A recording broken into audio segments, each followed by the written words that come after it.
Let's go. What's up, live stream? What's going on? Just double checking, making sure that you guys could see me on the live stream. I'm checking to see if I'm popping up. So yes, we are. We're good to go. What's up, everybody? Welcome. Welcome to today's Ask Me Anything session. Welcome to the Deep Learning Daily Community Ask Me Anything series. Our guest today is a self-taught computer scientist and machine learning engineer with a ton of experience using AI to build smarter software systems.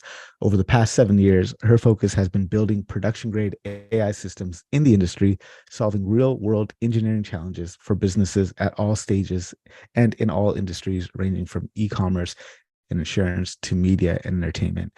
She has literally played a hand in all parts from the ML lifecycle, from product development to developing data labeling pipelines to ML model deployment for applications. More recently, though, in the quest to replicate human intelligence, she's been exploring and making contributions to 3 different research areas: AutoML, emotion recognition, and multi-agent systems. And if all that wasn't impressive enough already, she's currently authoring a book for O'Reilly Publications, tentatively titled LLMOps, Managing Large Language Models in Production. And she's authoring a course about deploying ML models to production that will teach data scientists the fundamentals of machine learning software systems and how to deploy machine learning models to production. Please help me in welcoming our guest today, Abi Aryan. Abi, thank you so much for taking time out of your schedule to be on the show today. Appreciate you being here. Well, thank you so much for inviting me. This is the first time we're having like a formal conversation. I feel weird because you're my friend. Yes. Yes. I'm the stern-faced podcast interviewer now. No, of course not. Abi is a good friend of mine, and it's an absolute pleasure to have Abi here on the podcast. Super smart, super just intelligent, and all-around awesome person. So I'm so happy that you're here, Abi. So for the folks watching on LinkedIn, I'm going to drop a link to the Slido. So if you're watching on LinkedIn and you want to ask a question, please try to enter it in the Slido. I will be monitoring the chat there on LinkedIn to see if any questions come in, but dropping your questions into Slido is the preferred way for me to get to your question. If you don't have a question, you can also upvote questions on Slido. So I've entered in a bunch of seed questions into Slido already, so feel free to upvote those ones that you would like to. And there's actually a couple questions that are getting upvotes already, Abi, so I think we'll get to them right now. So the first question that people are interested in are the key challenges when refining MLOps practices to incorporate LLMs. So let me phrase this as a question then. So what are the key challenges faced when refining MLOps practices to incorporate large language models, especially with regards to computational resources? I think the big problem with large language models is it depends. So I'll put it this way, which is as of now, there are definitely 3 kinds of distributions that have occurred in the industry. The first is basically the companies that are building the foundation models, the very specific AI doing one labs, OpenAI, all of those. Their problems are uniquely different. I don't think they're limited by compute because I've been reading some work where a lot of the way they've been evaluating the models, the way they've been training the models isn't really the most efficient, which is basically there's data duplication and various things, which is there's some improvement that can happen on top of the data that they're already collecting, because with any kind of machine learning model, the accuracy is really just as good as your data itself. So I would probably not say that they're using high quality data. I would more likely say they're using tons of data because they honestly have access to it. There's not a lot of work that is going into like refining the data. It happens over a period of time, but the focus is more like exponential results. The second are the kind of companies that have realized, okay, fine, despite the fact that there are APIs available for accessing these models, it's not ideal And it will become very expensive very quickly to be able to use any of these API-based model or proprietary models, if we can call them. So the big questions for them when it comes to computational resources is how to be efficient, because while they do have the money to be able to train the models, they do not have unlimited access to data itself. So for them, and I mean, when it comes to computational resources, again, the multitude at which the difference happens. So for example, Replit falls into one of those categories. A company that is training their own models isn't really using OpenAI models necessarily, is looking into a lot of open source models as well. But still, again, they would not be able to match like the OpenAI level of compute. So for them, it becomes very important to look at, the basic data processing, and if just doing more work on that part, which is how do we work around the challenges that come with this. So the first challenge would be, let's say, data leak. That is the biggest challenge, which is most of the large language models. If you're looking at them, the way that they learn things, they memorize a lot of stuff. And that is one of the reasons that we have leaks happening, because again, now obviously there are ways to deal with that. So with the companies like those, they are implementing strategies. So for example, when it comes to pre-processing stage, they're looking at strategies like data sanitization. I know that they've been implementing data deduplication, which happens to be one of the two core strategies, but sanitization also happens to be one of the other ones. In training itself, I've seen a lot of companies, and regularization was something that we were already doing before. I've seen some people already using some level of knowledge distillation, which was more commonly used in the IoT sector. Because they were compressing models to be able to run them on smaller devices.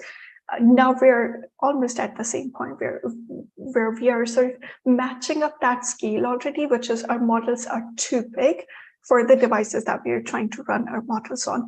So while previously it was like, hey, we have deep learning models and then we are trying to run them on Arduino Raspberry Pi. Now it's basically we have billions of parameters and we're trying to run them on computers. And obviously now it has gotten distilled down to basically running it on Raspberry Pi and all of that stuff.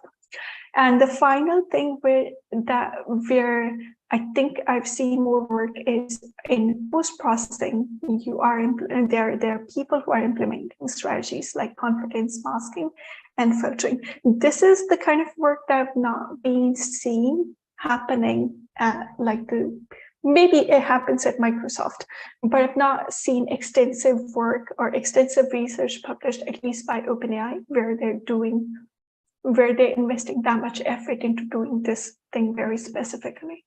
And then there are third kind of companies that are using the APIs right now.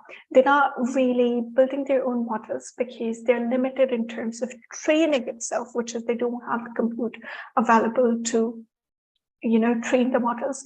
And obviously they may not have access to the data. So that becomes all the new companies that are coming into this space.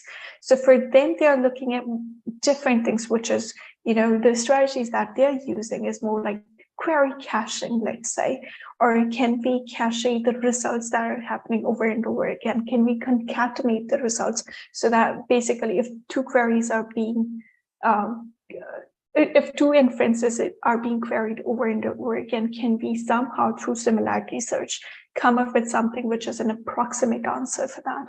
So those are the three key differences when it comes to how different companies are dealing with compute in the data collection and the labeling process itself. Obviously, it's across the board, which is it's not very specific to just the collection and the labeling process. It comes to, these are the strategies you're using very much in fine-tuning as well too. So there's models that come out, open source models, 180 billion parameter Falcon or 6 billion parameter DESI LM model. For these models that are coming out that are open source, do whose responsibility does it fall onto to like kind of make those models more efficient? Is it like the in-house team that is going to be using those language models to kind of find ways to make those models more efficient? Or, are companies tending to rely on maybe vendors that specialize in doing something like this? Curious to get your thoughts on that.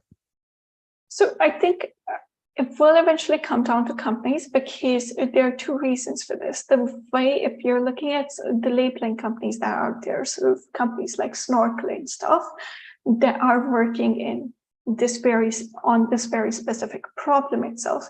Some of the key approaches that they're using to be able to get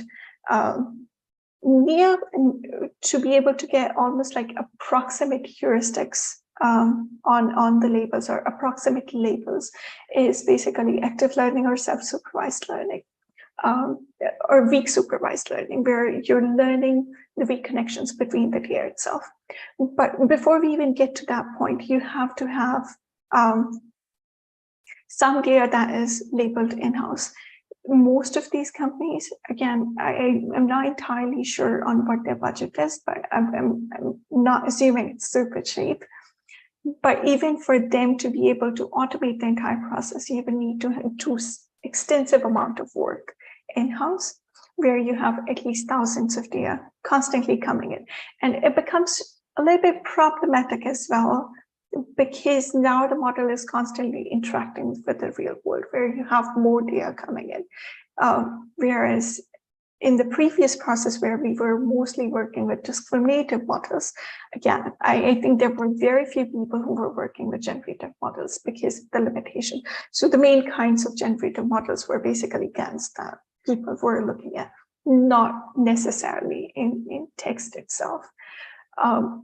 But on those ones, it was a little bit easier, because, I mean, the way you're labeling image data is very different from the way you're labeling text data. It presents itself with new kinds of complexity. And one of the biggest things is you can't really tell if something has been labeled wrong just by looking at it. So it's extensive amount of work to be able to do fact checking and all of that stuff. So I don't believe that if you're working with vendors, they can fact check for every single industry. Speaking of industries, so sourcing some questions from this awesome report that Abi had prepared on behalf of Laconia Capital. It's called Large Language Models Sector Deep Dive 2023. Definitely worth checking out. You can find it by going to Abi's website, which is just abiaryan.com, and you'll see it there. And I've prepared a bunch of questions on that, and one that is getting upvoted here is actually about the market landscape. So what are the primary sectors or industries that are harnessing the capabilities of large language models in their operations? I think the answer to that lies very much in the name itself, which is anywhere where we're looking at generation itself, whether that's generation of text, whether that's generation of audio, whether that's generation of caption for images, whether that's generation of video for images. Those are the kind of industries where we're looking at the application itself. So it could be some of the common ones I think is very obvious to all of us, which is copywriting, marketing, or podcast summarization, or any sort of summarization kind of thing. So for me, I think the answer is just very simple as that, which is anywhere where we were supposed to be generating now. One of the big changes that LLMs have made is they've increased the efficiency of generation, which is the time it took between to be able to build a model and then to be able to deploy that model. Now that has squeezed down. And so that's one of the reasons there's so much adoption right now, because there are so many applications of generating new scenarios, generating new kind of text, generating copies of the text itself. And the way that large language models are learning is they learn via embeddings, right?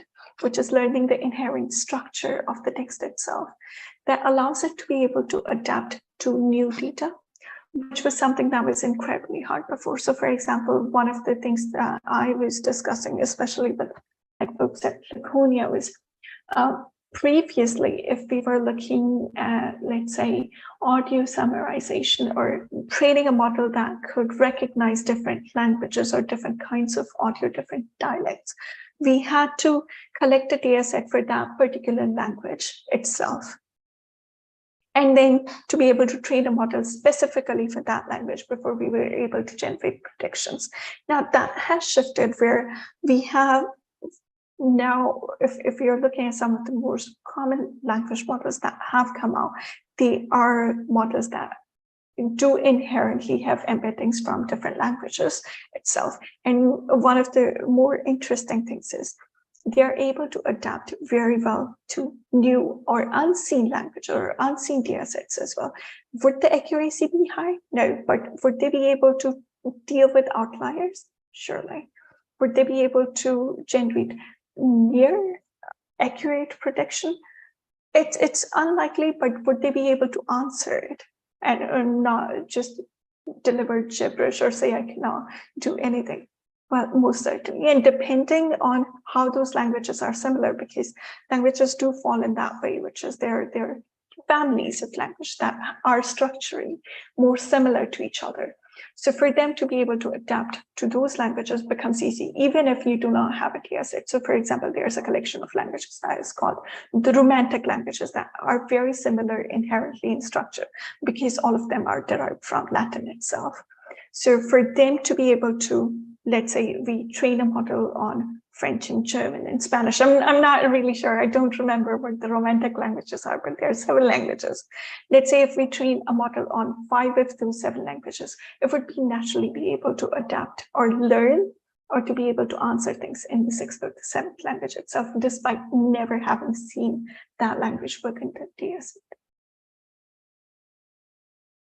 Thank you very much, Abby. And if anybody has questions here in the Zoom room or on the live stream, feel free to drop your questions in the chat, or if you're here in the Zoom room and you want to come off mute and ask you a question, let me know. Just simply raise your hand using the raise hand reaction there in Zoom. But thank you for that answer, Abby. People seem to be interested now in the blurring between MLOps and LLMOps. So I guess we should take the conversation there. Okay, so kind of give us maybe a quick rundown of how you define MLOps, and then from there, let's talk about how integrating large language models in LLMOps practices needs to be called LLMOps, right? Why isn't it the same thing? Yeah, I think there's one big difference between both MLOps versus LLMOps, and that big difference is what is the kind of model that we're looking at and how do we measure that model.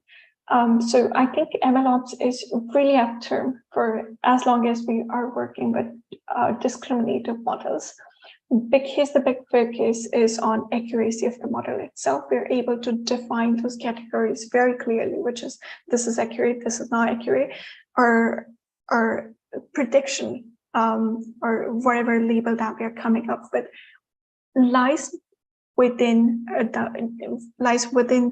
you could say, the probability class that is already available to us.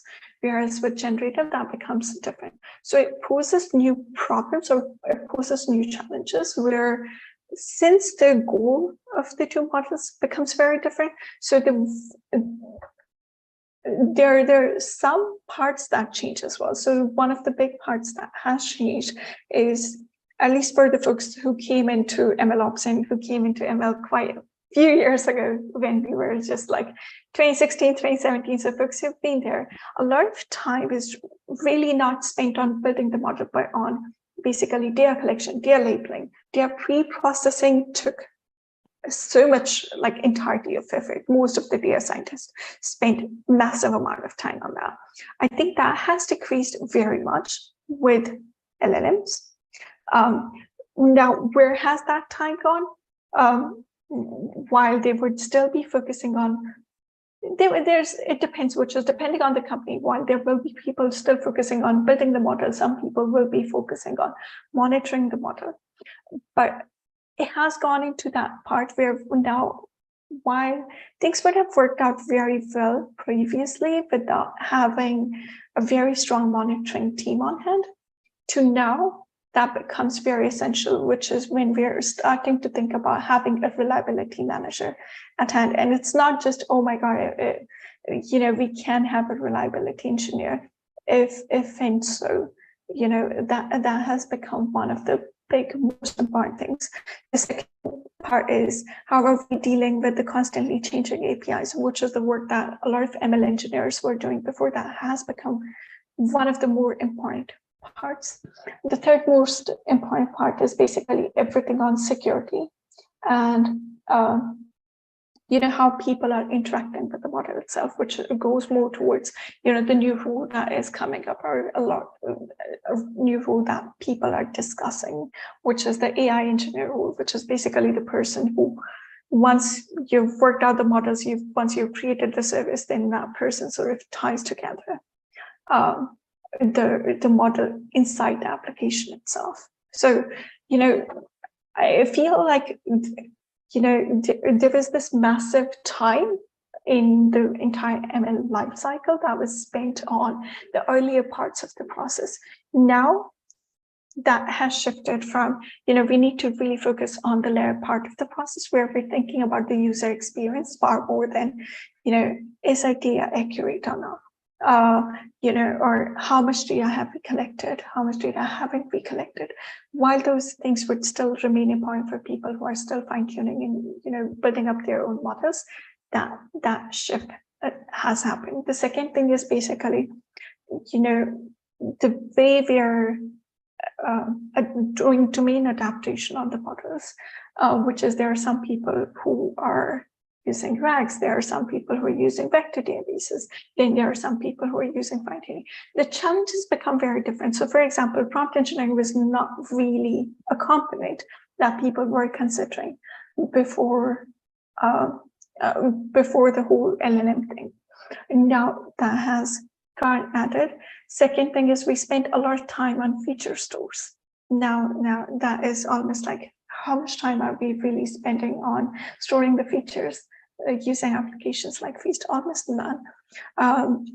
For me, at least, a lot of my time is really spent on packaging the models, testing the models in production, making sure that the alerts are working fine and everything.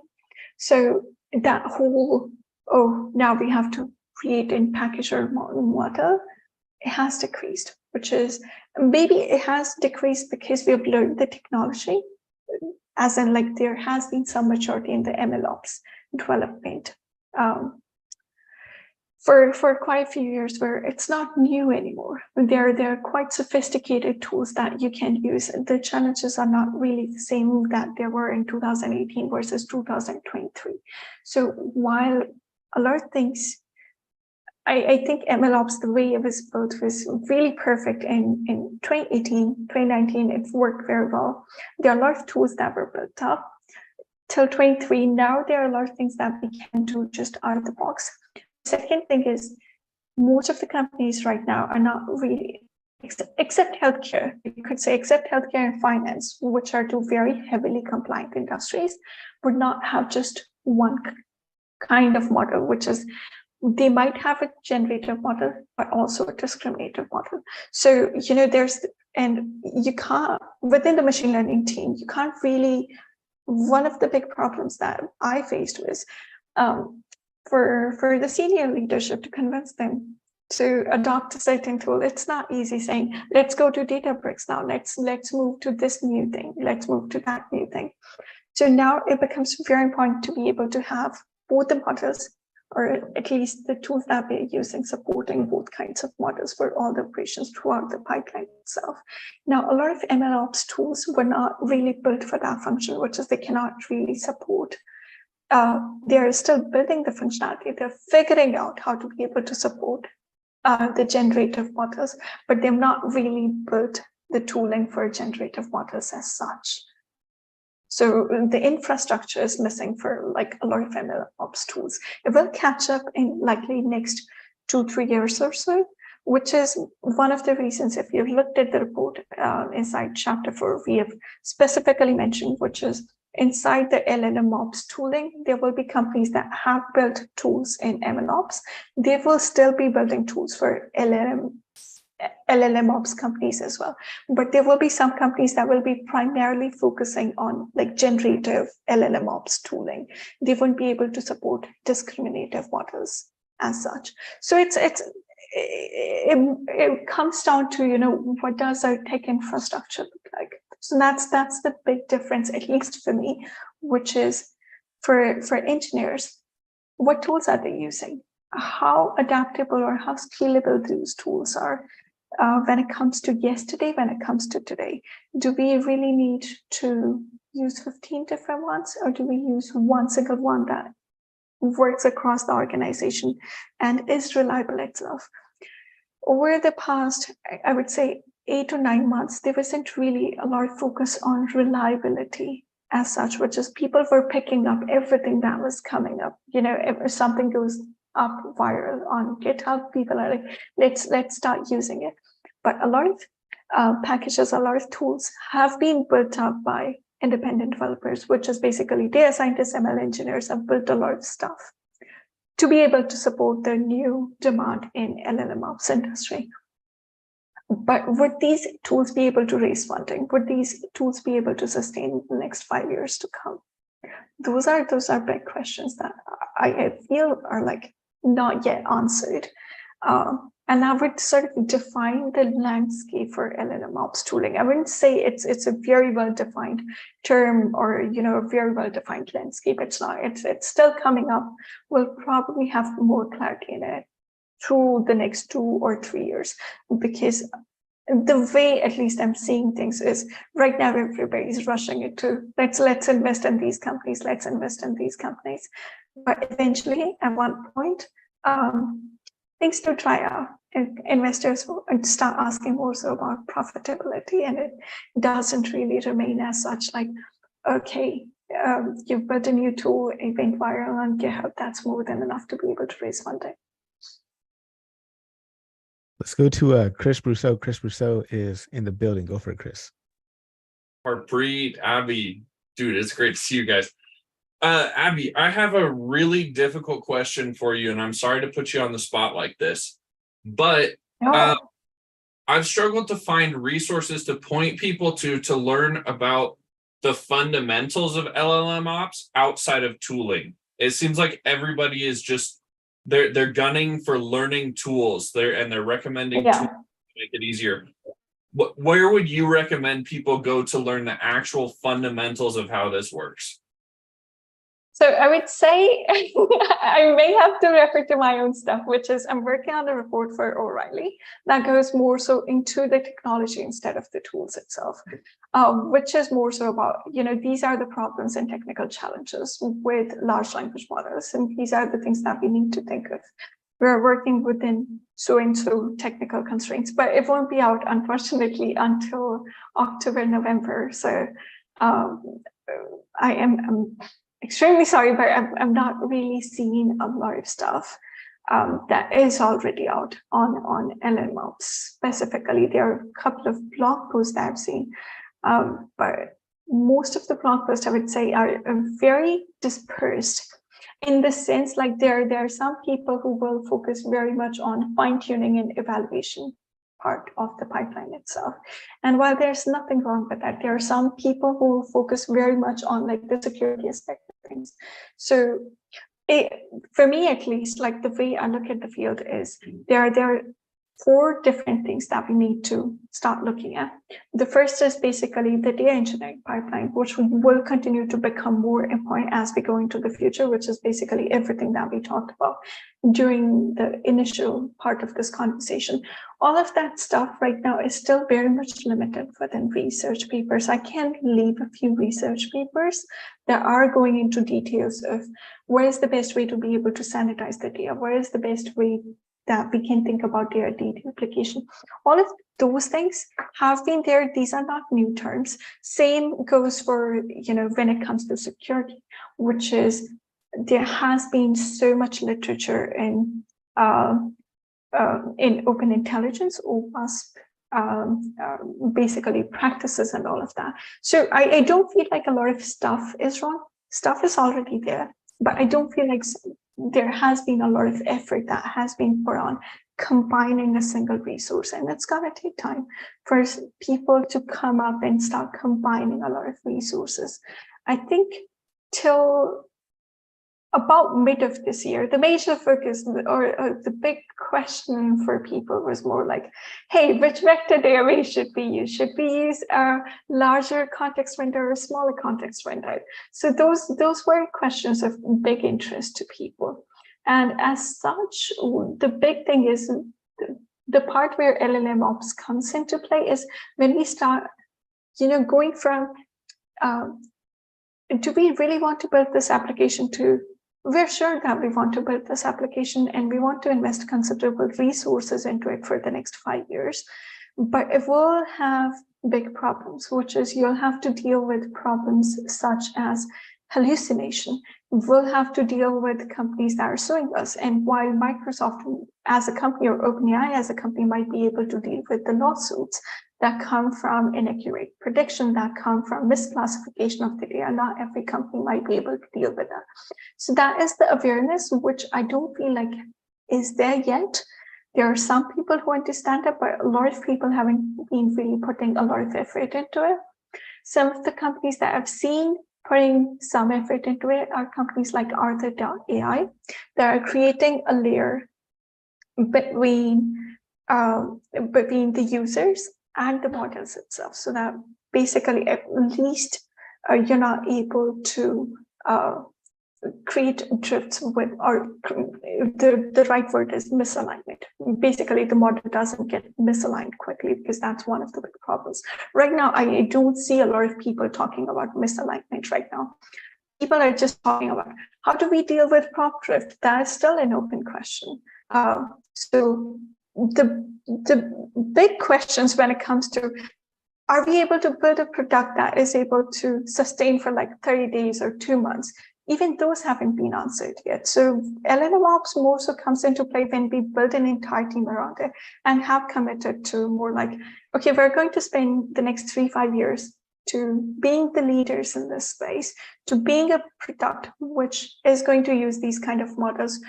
Yes, we'll have to put a lot of terminology around it. Yes, we'll have to put work around a lot of technical challenges that are out there. So I don't know how to answer that, but I would probably say I can leave some research papers, but that's more like what there is. There are not a lot of blog posts, unfortunately, and not a lot of reports. Really relieved to hear you say that I'm not the only one struggling with pointing people to really solid resources in this area. That's just a relief. Yeah, it's tough. It's definitely tough. Thank you, Chris, and thank you, Abby. There's a bunch of great questions coming in from the audience. We've got a question here from Asia, Matt Blaja, Swati, and Paul Fentress. We'll get to your questions. Questions coming in here about how to get started. That's not really the right place for this. We're not going to be talking about how to break into data science or anything like that. That's not going to be the place for this. But yeah, it sounds like, in the development of an actual large language model, there are MLOps practices that you need to use: data versioning, right? Experiment tracking, and all the rest of it, right? But for all the reasons you just mentioned, which are deployment challenges that are unique to language models that we don't see with traditional ML models or classical ML models, depending on how you want to frame it. Those challenges. Yeah, nobody has the word for that thing yet. Yeah. So for all the reasons that you had mentioned, like, this is why we need LLMOps, because the way the outputs are generated for a large language model are really, really different from the way that they're, generated from classical machine learning model, or even like a computer vision model. So that's kind of like my main takeaway from that. Let's move into some questions here. I think this question from Asia is good. It kind of on the heels of what we're just talking about, but the main challenges, what are the main challenges incorporating AI agents into software services and user interfaces? And I think we touched on that, you know, in the last few minutes here. But if you want to highlight maybe instead of like the main challenges, give me like the top 2 challenges that you see companies consistently running into. So one of the big challenges that I've seen a lot of companies run into is evaluating the models. So the big challenge over there is, what is the evaluation strategy that we should be using? Should we be using metric-based strategies, or should we be using tool-based strategies, or model-based, or should we have human in the loop? When to use which one is still, and I would say very much like an open question that most people in the field still trying to figure out. The second big one is, when do we fine tune versus when do we do prompt engineering? That is still something that I feel like a lot of people are still sort of confused in. And so, I mean, I think I have a substantial answer to it. I'm not entirely sure, because again, it would depend on the real data set itself, which is basically both approaches work really well. You can do prompt engineering as well as you can do fine tuning. Prompt engineering works really well for embedded based search. So if you already have the data set, if you already have the embeddings, it's going to work great. Ideally, you want to have those embeddings towards either the front or the end of the entire input or the entire data set that you're giving as well. And fine tuning works really well when you're doing some sort of categorization or filtering. But as of now, I would say there's not really much generalization that can be done, because there's so many applications that people are testing large language models on. So for example, like, while that may work for, let's say, a legal document, now the big question is, does this work really well or equally well if we're thinking about solving a mathematical problem? That's where large language models have been failing miserably, or having anything where we need some sort of context of the world. So for example, if you try to get any sort of large language model to be able to create a schedule for you or timetable for you, it doesn't really have the concept of 24 hours. It keeps messing those things up, even if you say these are my optimizations. So right now, I would say it's not really well.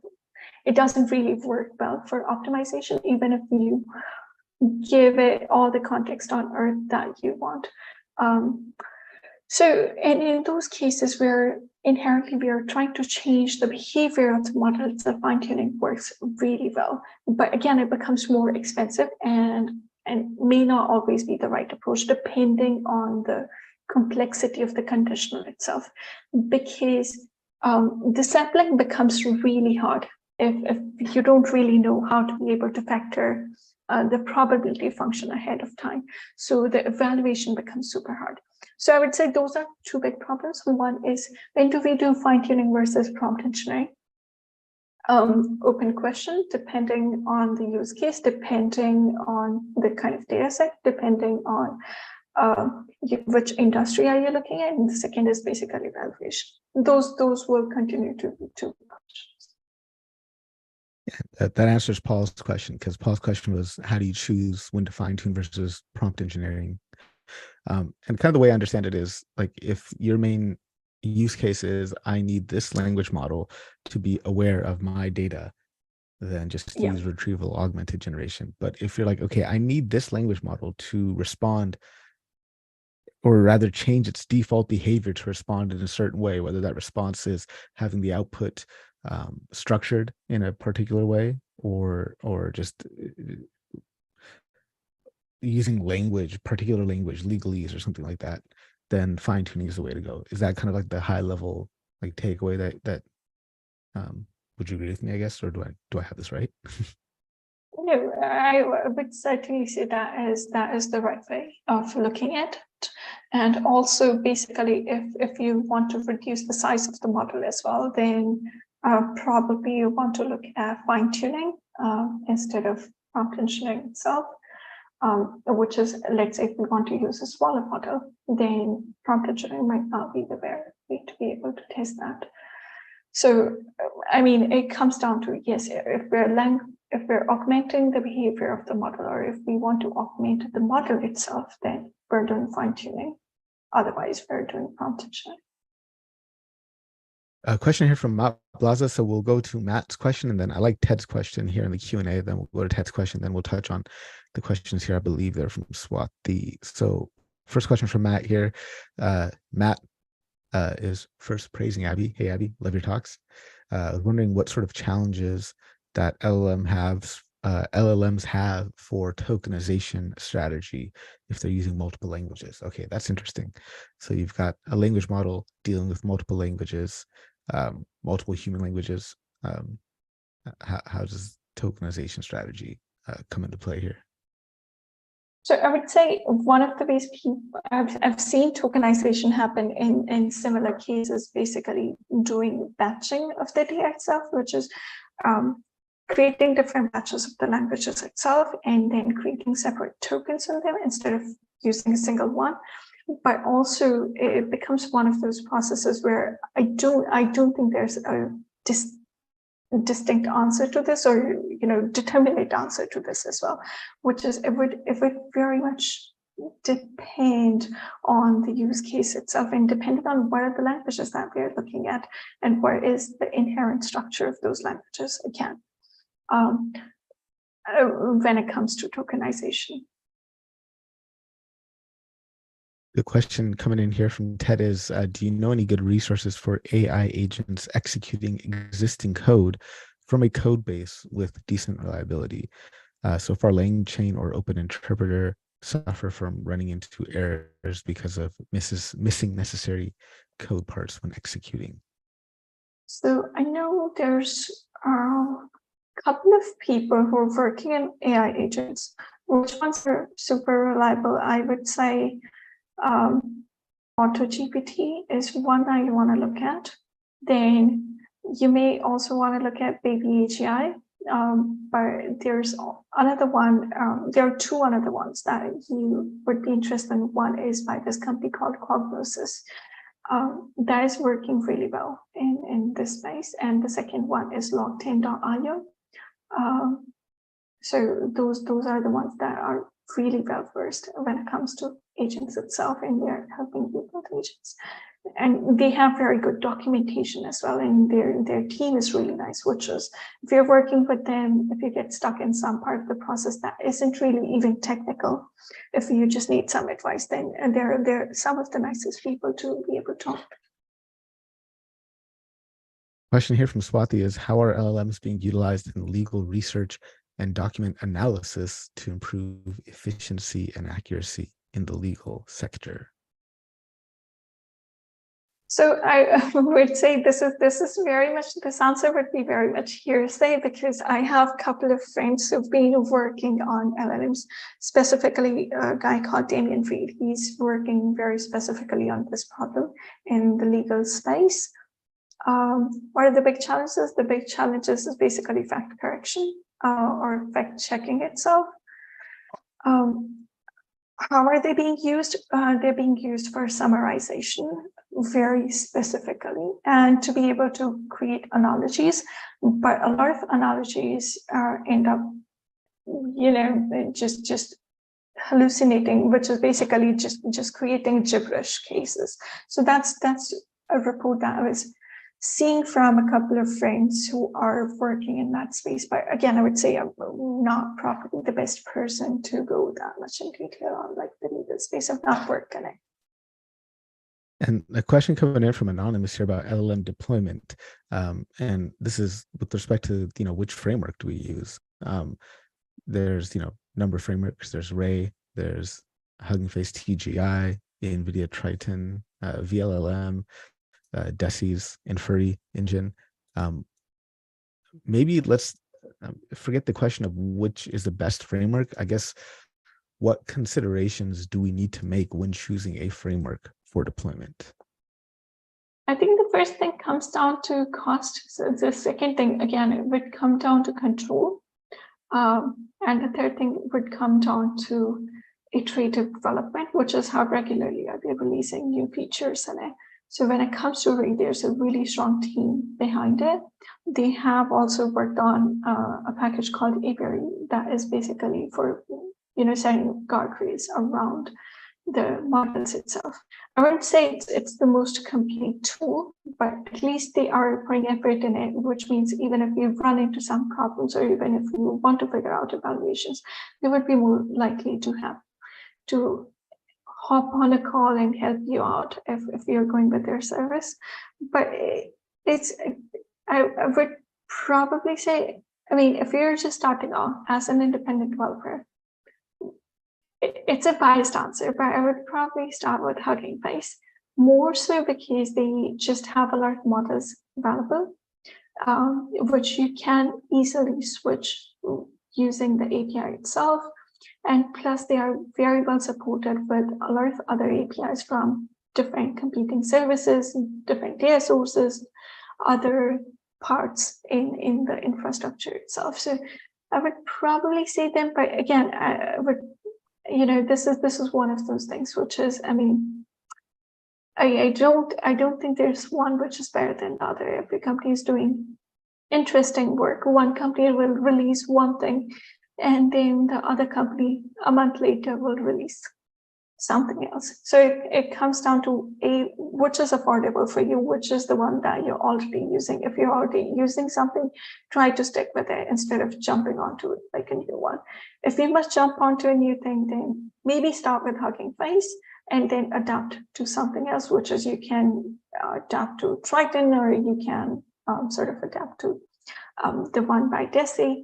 But if you know people internally, if you know the people who are working on it, if you know what features are they prioritizing in the next release, then, and if they're consistent with your product and what you really need, then that's probably the best way to go about it.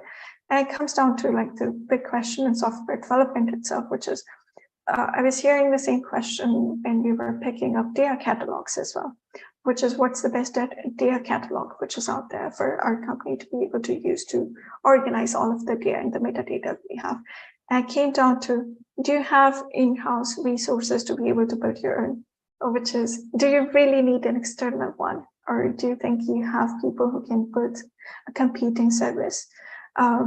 If not, then pick whichever is more popular, because most likely it is seeing adaptation. So for example, like I've seen the service by V7 Labs, I've seen the service by Weights and Biases, I've played with them. I would say they're great, but again, they're very much relying on the community to tell them what are the features that they should be prioritized and what is the next thing that they should be working on. So, I mean, it's probably that, which is what's your budget, and what's the right company to be able to support that budget and to scale it reasonably with you. Very pragmatic approach. I like that a lot. Thank you, Abby. This is an interesting question. Coming in from Anonymous. Do libraries like LangChain have a future? Is it worth learning them in depth? I would say this is a very similar question to, should I learn Rails or should I learn Swift? Do they have a future? Chances are, even if they don't end up surviving past 4 or 5 years, the next library will be built on top of these ones, the way most of the machine learning libraries have been built in the past. So if you're looking at TensorFlow, if you're looking at PyTorch, they were built on the existing libraries like MXNet and all of that stuff. So is it worth learning? It can't hurt. I mean, plus you'll be able to build something for the next 5 years. And so I would probably say, if you don't want to learn, then probably don't be on the engineering side. If you're on the engineering side, then just adapt, just learn. And the moment something new comes up, you would know what are the things that need to be prioritized. So maybe you can make contributions to the next library that's going to come. Yeah, I like that perspective, because it's like at least for right now, and at least for the next little while, the way we work with language models are not necessarily going to change. We might change the programming language and the syntax of that language for how we interface with them, but like retrieval augmented generation is still going to need you to have an indexing system, a retrieval system, an augment system, right? You're still going to need to be able to load documents, chunk them, turn them into embeddings, store the embeddings. You're still going to need to do all these things. So just having that practice of understanding those high level patterns, I guess, are still going to be relevant. Yeah, the fundamentals will still remain the same, even if they add 3 more features and another library becomes more popular over a period of time, or they end up raising more money and more engineers. This question is coming in from Asia here. A little bit general question, but it's regarding expenses. How much would it cost to train 2 models and develop an MVP over a period of 4 to 6 months? I think that I will take the answer of it depends, but let's hear from from Abi. No, I'll let you answer that one. I'll let you answer that one. Yeah, the answer is it depends. So it depends on a lot. So that will be the answer there. So we got a couple minutes left here. And I guess, to kind of satisfy, there were a few questions that came in about, your own learning journey and how you broke into this field. Well, I don't want to touch on that question explicitly. I do want to touch on a post that you had made a while back. And it was essentially about kind of the different roles now in this space, right? There's MLEs, there are AIEs, there's data scientists, so on and so forth. There's this kind of distinction of roles and how one should navigate their trajectory through this roles. I think your perspective on that was really good. So I'd love to hear more about that. That's still one thing which I've been trying to figure out, as in because there are different companies at such different stages within the space itself. So I would probably say this is one thing which I feel like,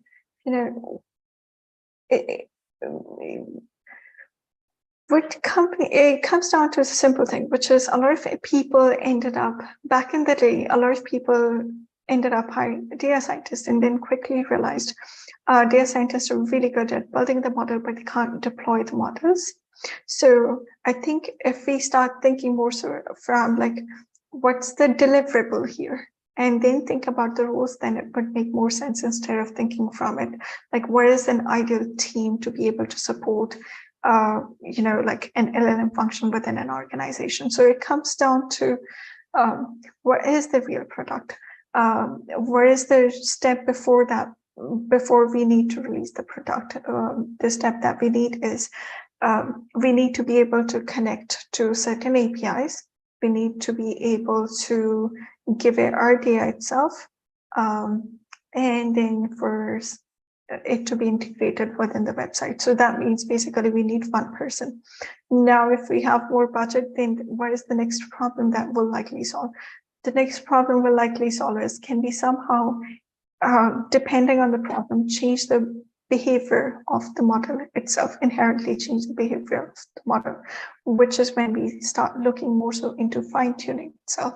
So when we start looking at fine-tuning, the most ideal person you want to have I would again start with an ML engineer over there, because you need the model to be packaged. You can't go without having a packaged service. So somebody who can turn the model into a service is the first person that you want to have on your team. Then if the person is not able to use an existing model, then you want to bring on a data scientist and to be able to create a very specific model. And then the next person you want to bring in is a data engineer. So very much let's reverse engineer the deliverables and see what is the minimum that we can get away with. Abby, thank you very much. That's a great conversation. Does not look like there's a ton of questions left, but we're up on the hour, and I want to be respectful of your time. Abby, thank you so much for taking time to join our conversation. Appreciate you being here. Thank you so much, Harpreet.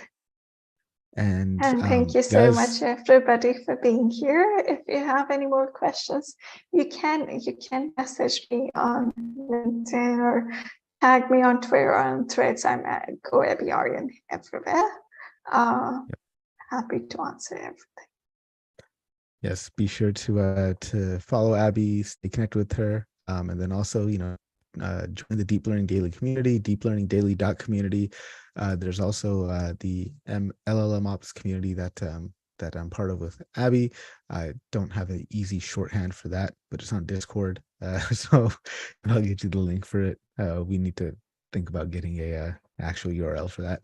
But deeplearningdaily.community. Hope to see you guys there. Take care, everybody, and have a good rest of your day. Cheers. Oh, Mert, you got a question? As long as you guys are following her page, you'll find out all the links and all the people. Yeah, definitely. Actually, I have some questions, but time is tight, so maybe I can ask in the Twitter. Well, if Abi, if you have another couple of minutes. Yeah, sure. Yeah. Okay, yeah. So actually, I think in the future, we are gonna get to the point that we can take inference these big LLM applications inside of the low-level hardware, like maybe your iPhone, your old phone, I don't know. But how we are gonna reach that point, and what are the pain points of this problem? So one of the quickest things we can do to get to that point is basically knowledge distillation itself, which is basically the model compression. So that's one of the ways, and the way we're doing that, which is it's already been done, which is some people are looking at quantized model to be able to decrease the size of the model itself. Basically, a 4-quant model would obviously be able to run on smaller devices, and there are already people who are running it on Raspberry Pis and mobile devices. The big question would be, what are the limitations? The big limitations are the accuracy does drop after a certain point. What is that certain point, and is that like an acceptable threshold for whatever problem that we're solving? It would depend as we see more applications. So as of now, the prominent companies that I was following or that I was seeing in the IoT space or in this edge ML space were companies like Edge Impulse, and OctoML, and there was Deci that was specifically working on these challenges.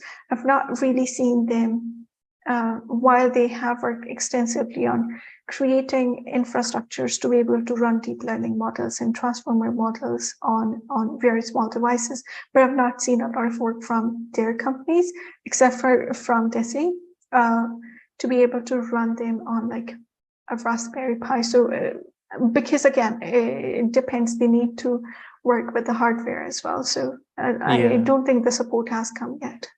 At least not for Edge Impulse. That's the one I keep checking constantly. Yeah, thank you. Keep an eye out for stuff out of Deci. We're doing big things in that very domain. But thank you guys so much for being here. Cheers. Wow, there's another question coming here from Claire Longo that I like that I'll pose real quick. Okay. All this talk of LLMs and language models is exciting, but do you think there will be similar models coming for computer vision? This is coming on LinkedIn, and my response to that was, I think we have some version of that with models like SAM and just the work that was coming out of the ImageBind paper, and the potential that lies hidden in that paper. But I'm wondering what your thoughts are around that, Abi. I think obviously it's the way, at least if we look at history to be able to predict the future or to do forecasting of any sort, then the progress in the field has happened in cycles, which is we went from WordNet to then working extensively in computer vision for a couple of years, and then us discovering or working with GANs, and then eventually it was transformers all over again, and everybody was excited about transformers.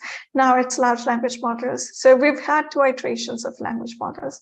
I would probably say the next one is definitely on computer vision. One of the big reasons is that, you know, the big adaptation of these models is in multimedia industries, and that's where things are innovating really quickly, which is so companies like Runway ML. I'm not entirely sure if they've run out of funding already, or were they on the verge of running out of funding, or did they do something great? But there are plenty of companies that are working in that space, which is video synthesis. And if we are able to prompt or edit videos, I know, for example, Adobe is doing really, really good work when it comes to computer vision, as well as in audio synthesis right now. Also, NVIDIA is doing really, really good work. They haven't released a lot of stuff, but expect that stuff to come by next year. As of now, they are doing beta testing, so I'm involved in some of the beta testing with Adobe for their audio, for a lot of their work in audio space. So yeah, video is coming as well. So thank you very much, Abby. And this is the official goodbye. Thank you guys for that was the encore. That was the false goodbye, and then the encore. So this is the real one. Thank you everybody for joining us today. Appreciate you being here. Next week I'll be back with Suhas Pai. We'll be talking about his book. Again, just talking about developing LLM apps. So that'll be fun. And then we're always doing stuff, Deep Learning Daily, like, you know, hacky hours and stuff like that. deeplearningdaily.community. Make sure you guys join in. Cheers, everybody. Take care. And again, thank you, Abby. Bye, everybody. Thank you so much. Bye-bye, everyone. At the next meeting.